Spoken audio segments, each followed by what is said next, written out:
ಸ್ನೇಹಿತರೆ, ನಿಮಗೆಲ್ಲರಿಗೂ ಗೊತ್ತು, ಈ ದೇಶದಲ್ಲಿ ಸಾಕಷ್ಟು ಯುದ್ಧಗಳಾಗಿವೆ. ಹೆಣ್ಣಿಗಾಗಿ ಯುದ್ಧ ಆಗಿದೆ. ರಾಮಾಯಣ ನೋಡಿರ್ಬೋದು, ನೀವು ರಾಮಾಯಣ ಓದ್ರಿ ಗೊತ್ತಾಗ್ತದೆ. ಬರೀ ಶೀತಿಯ ಶೋಧನೆಗಾಗಿ ಯುದ್ಧ ನಡೆದಿರ್ತಕ್ಕಂಥದ್ದು. ಮಣ್ಣಿಗಾಗಿ ಯುದ್ಧ ನಡೆದಿದೆ. ಮಹಾಭಾರತ ತೆಗೆದುಕೊಳ್ಳಿ, ಹಸ್ತಿನಾವತಿಯ ಸಲುವಾಗಿ ಯುದ್ಧ ನಡೆದಿರ್ತಕ್ಕಂಥದ್ದು. ಹಣ್ಣಿಗಾಗಿ ಯುದ್ಧ ನಡೆದಿದೆ. 11ನೇ ಶತಮಾನದಲ್ಲಿ ಗಜನಿ ಮೊಹಮ್ಮದ, ಗೋರಿ ಮೊಹಮ್ಮದ ಭಾರತ ಮೇಲೆ ದಾಳಿ ಮಾಡಿರ್ತಕ್ಕಂಥದ್ದು ಹೊನ್ನಿಗಾಗಿ.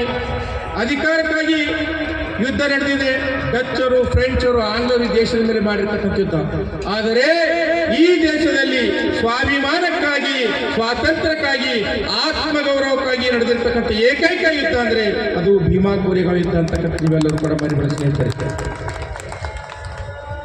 ಹಾಗಾದರೆ 1818ರಲ್ಲಿ ನಡೆದಿರ್ತಕ್ಕಂಥ ಭೀಮಾ ಕೋರೆಗಾಂವ್ ಯುದ್ಧ 1824ರಲ್ಲಿ ಸ್ಥಾಪನೆ ಆಗಿರ್ತಕ್ಕಂಥ ಭೀಮಾ ಕೋರೆಗಾಂವ್ ವಿಜಯ ಸ್ತಂಭ ಯಾವಾಗ ಬೆಳಕಿಗೆ ಬಂತು? ಎರಡು ಘಟನೆಗಳು ನಿಮ್ಮ ಗಮನಕ್ಕೆ ತರಲಿಕ್ಕೆ, ನೆನಪಿನ ತರಲಿಕ್ಕೆ ನಾನು ಪ್ರಯತ್ನ ಮಾಡ್ತೀನಿ ಸ್ನೇಹಿತರೆ. 1896ರಲ್ಲಿ ಬಾಬಾ ಸಾಹೇಬ್ ಡಾಕ್ಟರ್ BR ಅಂಬೇಡ್ಕರ್ ಐದೇ ಇರ್ತಕ್ಕಂಥ ಸಂದರ್ಭದಲ್ಲಿ ಗೋಪಾಲ್ ಬಾಬಾ ವಾಲಂಕರ್ ಮತ್ತು ರಾಮ್ಜಿ ಸಕ್ಪಾಲ್ ಅವರು ಮಹಾರ್ ಬಟಾಲಿಯನ್ನ, ಅವಾಗ ಮುಂಬೈ ನೇಟಿವ್ ಇನ್ಫಂಟ್ರಿ ಅಂತ ಕರಿತಾ ಇದ್ರು, ಆ ಬಟಾಲಿಯನ್ನ ದಂಡನಾಯಕರಾಗಿದ್ದರು. ಬಡೋಲಾದ ಸಯ್ಯಾಜಿರಾವ್ ಗಾಯಕ್ವಾಡ್ ಅವರು ಮುಂಬೈಗೆ ಬಂದಾಗ ಮಹಾರ್ ಬಟಾಲಿಯನ್ನ ತಂಡದ ನಾಯಕರಾಗಿರ್ತಕ್ಕಂಥ ರಾಮ್ಜಿ ಸಕ್ಪಾಲ್ ಅವರು ಮತ್ತು ಗೋಪಾಲ್ ಬಾಬಾ ವಾಲಂಕರ್ ಅವರು ಗಾರ್ಡ್ ಆಫ್ ಆನರ್ ಕೊಡ್ತಾರೆ. ಯಾರಿಗೆ? ಸಯ್ಯಾಜಿರಾವ್ ಗಾಯಕ್ವಾಡ್ ಅವರಿಗೆ. ಅವಾಗ ಇವರ ದೇಹದ ಸೌಂದರ್ಯ, ಇವರ ಒಂದು ಬೃಹದಾಕಾರವಾಗಿರ್ತಕ್ಕಂಥ ಇವರು ಮೈಕಟ್ಟು ನೋಡಿರ್ತಕ್ಕಂಥ ಸಯ್ಯಾಜಿರಾವ್ ಗಾಯಕ್ವಾಡ್ ಅವರು ಗೆಸ್ಟ್ ಹೌಸ್ನಲ್ಲಿ ಬಾಲಗಂಗಾಧರ್ ತಿಲಕ್ ಜೊತೆ ಮಾತಾಡ್ತಕ್ಕಂಥ ಸಂದರ್ಭದಲ್ಲಿ ಎಷ್ಟು ಚಂದ ಅಂದರೆ ಎಷ್ಟು ಬಲಾಢ್ಯವಾಗಿರ್ತಕ್ಕಂಥ ದೇಹದ ಆಡಳಿತವನ್ನು ಹೊಂದಿದ್ದಾರೆ. ಇದು ಯಾವ ಬಟಾಲಿಯನ್ ಅಂತ ಕೇಳಿದಾಗೆ ಬಾಲಗಂಗಾಧರ್ ತಿಲಕ್ ಹೇಳ್ತಾರೆ, ಇದು ಮಹಾರ್ ಬಟಾಲಿಯನ್ ಯೋಧರು ಮಹಾರಾಜರೇ ಅಂತ. ಅವಾಗ ಬಾಲಗಂಗಾಧರ್ ತಿಲಕ್ ಅವರು ಚೂಟ್ ಬಿಡ್ತಾರೆ. ಯಾರಿಗೆ? ಸಯ್ಯಾಜಿರಾವ್ ಗಾಯಕ್ವಾಡ್ ಪಿನ್ ಹೊಡಿತಾರೆ. ಏನಂತ? ಮಹಾರಾಜರೇ, ನೀವಿದ್ದೀರಿ ಕ್ಷತ್ರಿಯ ಮಹಾರಾಜರು, ಆದರೆ ಅಚೂತ ಕೀಳು ಜಾತಿಯಲ್ಲಿ ಹುಟ್ಟಿರ್ತಕ್ಕಂಥ ಈ ಮಹಾರ್ ಜನಾಂಗ ನಿಮ್ಮ ಕೈ ಮಿಲಾಸ್ತಕ್ಕಂಥ ಮಟ್ಟಿಗೆ ಬೆಳೆದ್ರಲ್ಲ, ಅದಕ್ಕಾಗಿ ಬ್ರಿಟಿಷ್ ಪ್ರಾಂತೀಯ ಅರಸರಿಗೆ ಶಿಫಾರಸು ಮಾಡಿ, ಬ್ರಿಟಿಷ ಗವರ್ನರ್ ಅವರಿಗೆ ಶಿಫಾರಸು ಮಾಡಿ ಮಹಾರ್ ಸೈನಿಕರು ತೆಗೆದುಕೊಳ್ತಕ್ಕಂಥ ಬಂದ್ ಮಾಡಬೇಕಂದಾಗ 1896ರಲ್ಲಿ ಮಹಾರ್ ಸೈನಿಕರನ್ನು ನೇಮಕಾತಿ ಮಾಡಿಕೊಳ್ತಕ್ಕಂಥ ಪ್ರಕ್ರಿಯೆಯನ್ನು ಬಂದ್ ಮಾಡಿದ್ರು ಬ್ರಿಟಿಷ್ ಗೌರ್ಮೆಂಟ್.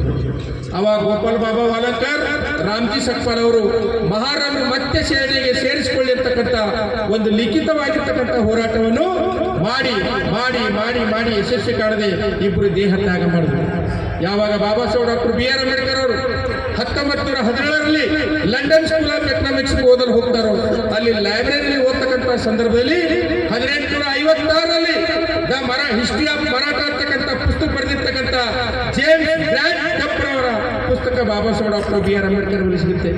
ಅದಾದ ನಂತರ ಕ್ಯಾಪ್ಟನ್ FF ಸ್ಟಂಟನ್ ಅವರ ರಿಪೋರ್ಟ್ ಸಿಗುತ್ತೆ, 1824ರಲ್ಲಿ ಬರೆದಿರ್ತಕ್ಕಂಥ ರಿಪೋರ್ಟ್.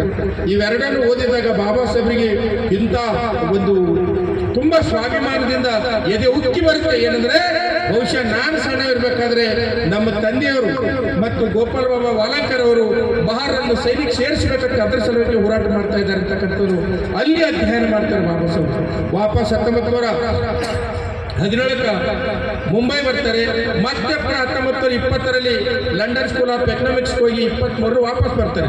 ವಾಪಸ್ ಬಂದಿರ್ತಕ್ಕಂಥ ಬಾಬಾ ಸಾಹೇಬ್ ಡಾಕ್ಟರ್ BR ಅಂಬೇಡ್ಕರ್ ಅವರು ಎಲ್ಲೋ ವಕಾಲತ್ ಮಾಡಿ ಅಥವಾ ICS ಪಾಸ್ ಆಗಿ ಅಧಿಕಾರಿಗಳಾಗಿ ಐಶ್ವರ್ಯದ ಜೀವನ ನಡೆಸಬೇಕಾಗಿತ್ತು.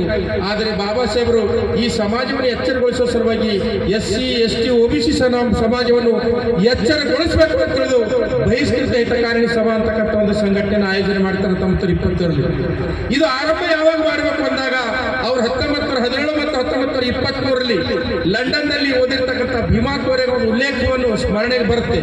ಅವಾಗ ಬಾಬಾ ಸಾಹೇಬರು ತಮ್ಮ ಬಹಿಷ್ಕೃತ ಹಿತಕಾರಿಣಿ ತಂಡದೊಂದಿಗೆ ಪೂನಾ ನಗರಕ್ಕೆ ಬರ್ತಾರೆ. ಎಲ್ಲ ಕಡೆ ಸರ್ಕಾರಿ ಶಾಲೆ ಮಧ್ಯದಲ್ಲಿ ಒಂದು ವಿಜಯ ಸ್ತಂಭ, ಕಲ್ಲಿನ ಕಂಬ ಇರ್ತದೆ, ಅದನ್ನೆಲ್ಲ ಕಳಿಸ್ಬಿಟ್ಟು 1927 ಜನವರಿ 1ನೇ ತಾರೀಕು ದಿವಸ ನಿವೃತ್ತಿ ಆಗಿರ್ತಕ್ಕಂಥ ಮುಂಬೈನಲ್ಲಿ ವಾಸ ಮಾಡತಕ್ಕಂಥ ಮಿಲಿಟರಿ ಜನಾಂಗದವರಿಗೆ ಕರ್ಕೊಂಡು ಬಂದು ಗಾರ್ಡ್ ಆಫ್ ಆನರ್ ವಿಜಯ ಸ್ತಂಭಕ್ಕೆ ಕೊಡೋದ್ರ ಮೂಲಕ ಅದರ ಮೇಲೆ ಕೆತ್ತನೆ ಮಾಡಿರ್ತಕ್ಕಂಥ 22 ಜನರ ಹೆಸರುಗಳನ್ನು ಉಲ್ಲೇಖಗಳನ್ನು ದಾಖಲೆ ಮಾಡಿಕೊಂಡು ಬಾಬಾ ಸಾಹೇಬ್ ಡಾಕ್ಟರ್ BR ಅಂಬೇಡ್ಕರ್ ಅವರು ಬಹಿಷ್ಕೃತ ಹಿತಕಾರಿಣಿ ಸಭಾದ ಚಟುವಟಿಕೆಯನ್ನು 1927 ಭೀಮಾ ಕೋರೆಗಾಂವ್ ಅವರಿಂದ ಅದಕ್ಕೆ ಶರಣ ಹೊಡೆಯೋದ್ರ ಮೂಲಕ